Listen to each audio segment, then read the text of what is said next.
こんにちは、リサです。今日はタイの BL ドラマゴールデンブラッド第7話のお話をしたいと思います。ネタバレがありますので、まだご覧になっていないという方はお気をつけください。もう最終回の一つ前の回なので予想はできていたんですけど、もうものすごく辛い。今回の回想で出てきましたけど、スカイがレストランを貸し切っていた頃、あの頃は本当に良かったですね。もう今回は全部のパートが辛かった。もうしんどい。一難去らないうちにまた一難も二難も来るみたいな展開で、いやでもまあ仕方ないですね。はい。キャンプの夜からですね、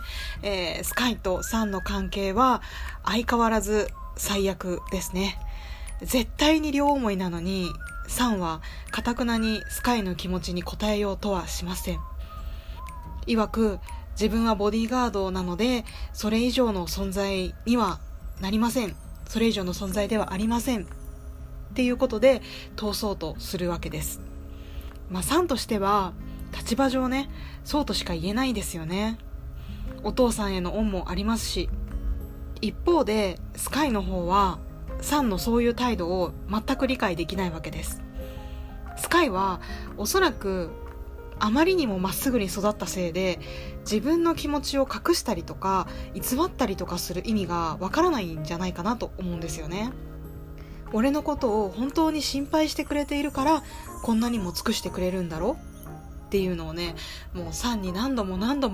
聞くわけですよね。それに答えたくても答えられないサンの辛さっていうのをなかなかわからないスカイも、彼の純粋さからするととても辛いんだと思うんですよね。これが身分違いの恋の難しいところなのかもしれません。それで怒ったスカイはサンへの当てつけを思いつきます。大学で徳天ちゃんとジュノちゃんを見つけたスカイは2人をダブルデートに誘ってしまいます。徳天ちゃんの方はスカイの真意がいまいちわからないのでちょっと戸惑っている感じなんですけど、ジュノちゃんの方はもちろん大喜びします。で、何も聞いていなかったサンも困惑するわけですが、どうしてこんなことをするんですかっていうふうに聞くと、スカイは何か問題でもあるのか、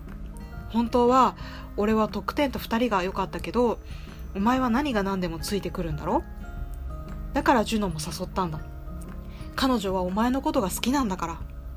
お前にも恋人がいたことがないんだからこれっていい考えだろっていう感じでね、完全に嫌味なんですけどスカイはそういうわけですよね。で、サンはそう言われて、あなたの命令だったら従いますっていう風にね、本当にボディーガードとしての立場をわきまえているわけです。でも今のスカイはサンが何を言ってもイラッときてしまう時期なので、それでさらに怒ってしまったスカイは内心おそらくそれならなんで俺のことを好きだっていう風に認めないんだときっとそう思ってるでしょう。で、ダブルデートに来たわけですけど、早速スカイはね、ここからは別行動にしようって言い出すわけですよ。で、ここは景色のいい場所がたくさんあるから、写真を撮ったりしたら面白いよみたいな感じで、別々に行こうっていうことを言うわけですよ。で、ジュノちゃんはそれに大賛成してサンを引っ張って連れて行っちゃうわけですね。で、徳天ちゃんの方は一応ねスカイに合わせてくれて、その状況を楽しもうとしてくれるんですが、当のスカイの方がね全く徳天ちゃんに興味を持っていない。すごい上の空で、もう徳天ちゃんがサンに見えてしまうというね、もうダメなやつです。本当にアウトですよ。で、挙句の果てには体調が悪いから先に帰るなとか言い出して、もう本当に今のスカイは失礼すぎる。サンへの嫌がらせのために女の子たちを使わないでほしいですよね。だけどサンの方もスカイにね負けず劣らず女の子に対して失礼なわけですよ。同じようにジュノちゃんのことをほったらかしてスカイを探しに来ちゃうわけです。それでスカイのことを捕まえて、こんな危険なことはやめてくださいっていう風にお説教をするんですけど、いやもうほんとね、その前に特典ちゃんとジュノちゃんに謝ってほしい。二人とももう落ち着いてからでいいから、もう絶対謝ってほしい。まあそれでサンと二人っきりになったスカイはまたサンに対してね、文句を言うというかね、質問攻めにしちゃうわけですよ。確かキャンプの時に怒って、もうお前には二度と質問しないみたいなことを言ってた気がするんですけど、その後も質問しまくりですね。お前は俺のことをどうしたいんだよって聞くと、もちろんサンはね、自分はあなたを守らなくてはいけないんですって言うんですが、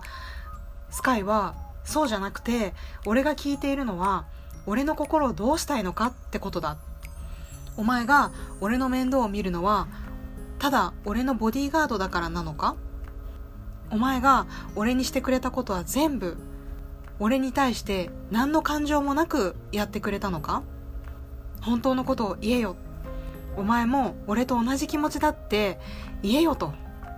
俺のこと愛してるって言えよって、もうなんかすごい正面からめっちゃ問い詰めるんですよね、スカイ。しかし我慢と理性の子サンはそれでもスカイの望む言葉は決して言いません。でももう泣いちゃうんですけどね。泣きながら申し訳ありませんしか言えないわけですよ、サンは。でスカイはそれがお前の答えなんだなって言って去っていこうとするんですが、そこをね、もちろん敵に狙われてしまいます。で襲われて、サンも助けに入るんですけど、でも結局そのままね、スカイだけ誘拐されてしまいます。殴られて気絶していたサンが目を覚ますと、そこにはね、特典ちゃんとジュノちゃん、そして、バンクとピッチ先輩も勢ぞろいで心配そうに彼のことを見守っているわけです。で、スカイがさらわれてしまったっていうことで、追跡アプリを頼りにですね、男の子を4人でスカイのことを追いかけていきます。スカイ救出大作戦なわけですけど、予想以上にね、この時バンクが活躍しますね。すごい可愛いんですけど、めっちゃ度胸もある。そして一方で冷静なピッチ先輩もね、かっこよかったです。この2人がね、もうコンビとして出来上がっていてね、すごいなと思いました。でもまだこの2人もちゃんと付き合っているわけじゃないんですよね、確かね。手繋いでましたけど。でスカイの方もサンとの特訓の甲斐あってか、ただ助けを待っているだけではなくて、結構自分でね、ちゃんと逃げ出そうとしたりして頑張っていました。でサンの方もアクションがさすがでしたね。さっきまでスカイとサンはあんなに喧嘩してたのに、このアクションのところはね、すごい息ぴったりでね、いつの間にそんな技とかを練習していたんだろうって思うんですけど、でなんとかね、この場を切り抜けられそうと思った時にやっぱりね、油断したところでやられてしまうわけです。サンが銃で撃たれてしまい、そのまま倒れてしまいます。サンの怪我は幸い急所は外していたんですが、出血多量でかなり危ない状態になってしまいます。病院でピッチさんとかバンク君が輸血を申し出るんですけれど、サンの血液型はね、例の珍しい血液型、いわゆるゴールデンブラッド、 AB 型の RH- っていう方だったため、2人の血は使えません。で同じ血液型であるスカイが自分の血を使ってくれっていう風に言うんですけれど、かなり血を失っているので、スカイ一人の献血では足りないっていうことなんですね。なのでどうやって十分な量の血を確保するのかという問題になってしまいます。でそのことにね、動揺するスカイのもとに、お父さんがやってきて、サンにはこれまでストックしてきた血があるから、それがあればお前の血を使う必要はないっていう風に言うんですよね。だからサンは大丈夫だっていう風に言うんですけど、でもスカイは実はこの時まで、サンが自分のために血液をずっと貯めてきたっていうことを知らなかったんですね。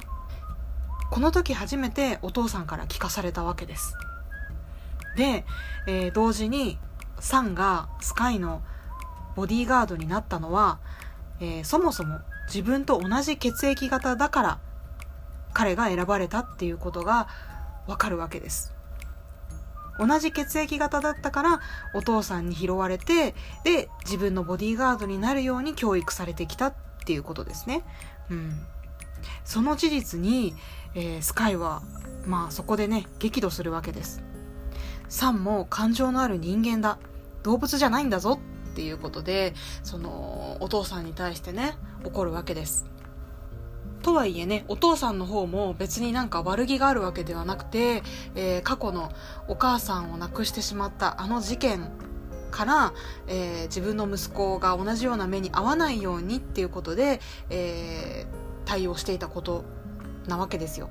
でしかも無理やりやらせてたわけじゃなくて、サン自身も喜んでそれをやってたわけですよね。ただやっぱりスカイからするとサンのことをね、その実験の動物のように扱っているっていう風に感じるんですね。でその血のストックがあったおかげでサンはなんとか峠を越えるんですが、その後もなかなか彼は目を覚ましません。付きっきりでサンの看病をするスカイを見て、お父さんとか周りの人たちはみんな、心配しています。こんなにね慌てて動揺するスカイのことをこれまで見たことがないと。しかもスカイはですね、お父さんに聞こえるようなところで眠っているサンに向かって、お前のことを愛している、謝るから目を開けてくれっていう風に言ってしまうんですよね。当然これにはお父さんも、息子の様子がおかしいっていうことに気づきますよね。サンのために病院に通い続けるスカイに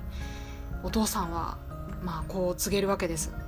サンは回復したらこっちの仕事に戻ってもらう、敵は捕まったし、もうボディーガードとしてお前のそばにいる必要はないっていうことなんですよね。スカイはもちろんそれを拒否します。最初の頃は自分にはボディーガードなんていらないっていう風に言っていたんですけれど、今となってはもうスカイとしてはサンと一緒に大学を卒業したいっていう風に思ってるんですね。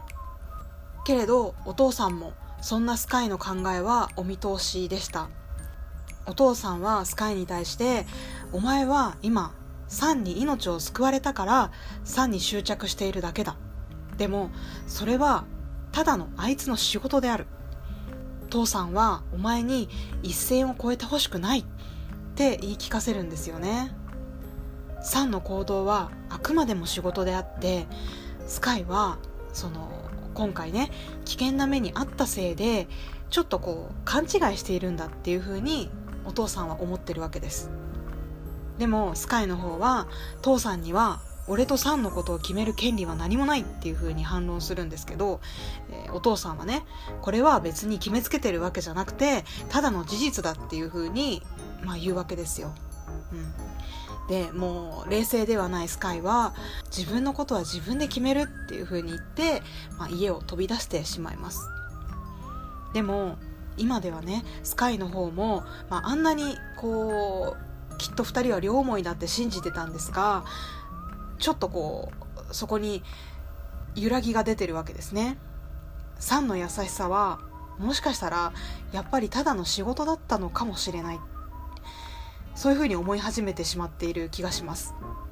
それでかなりねちょっとへこんでいますよね。で精神が結構ズタボロになってしまっているスカイなんですが、そんな彼がサンの病室で行くと、先にトクテンちゃんとジュノちゃんがお見舞いに来ていました。でジュノちゃんは、どうしてスカイがこんな目に遭わなきゃいけないのっていう風に落ち込んでいるわけですね。でトクテンちゃんがそのジュノちゃんのことを励まして、ジュノはいつも希望を持ってるはずでしょっていう風に言うと、彼女はね元気を出して、サンが目覚めるように彼の手にキスをしてあげるんです。でスカイはそんなシーンをね目撃してしまっているんですよね。内心スカイはねどう思っているのかって分かりませんけど、もしかしたら自分がいなければサンはそもそもこんな目に遭わなかっただろうし、ボディーガードにもなる必要なんてなかったんじゃないかと。でもっと普通の生活が彼にはあるのかもしれない、そんな風に考えているのかなってちょっと思いました。なんかここに来て完全に自信を失っているスカイ、もしかしたら俺がサンを愛してもそれは単なる独りよがりに過ぎないのかもしれない、なんかそんな風にね思い詰めていそうです。でとりあえず今回でスカイに差し迫っていた危険っていうのはなくなったわけじゃないですか。じゃあこれからスカイとサンの関係はどうなっていくのっていうところですよね。もう次が最終回なんでね、スカイはやはり単なるボディーガードとして、必要がなくなったのでもうスカイのそばを離れるっていうのか、もしかしたらそれが正しい選択なのかもしれませんが、本当にサンはそれでいいのでしょうか。早く目を覚まして何か言ってあげてほしいですね、スカイに。いやそんな感じで私はね絶対ハッピーエンドだって信じてるんですけど、ただどうやってハッピーエンドに持っていくのか、またもう一山ぐらい辛いターンがありそうなんですけど、でもハッピーエンドになるって信じて次を待ちたいと思います。今回も最後まで聞いていただきありがとうございました。もしよろしければ高評価とチャンネル登録をよろしくお願いします。ではまた次の動画でお会いしましょう。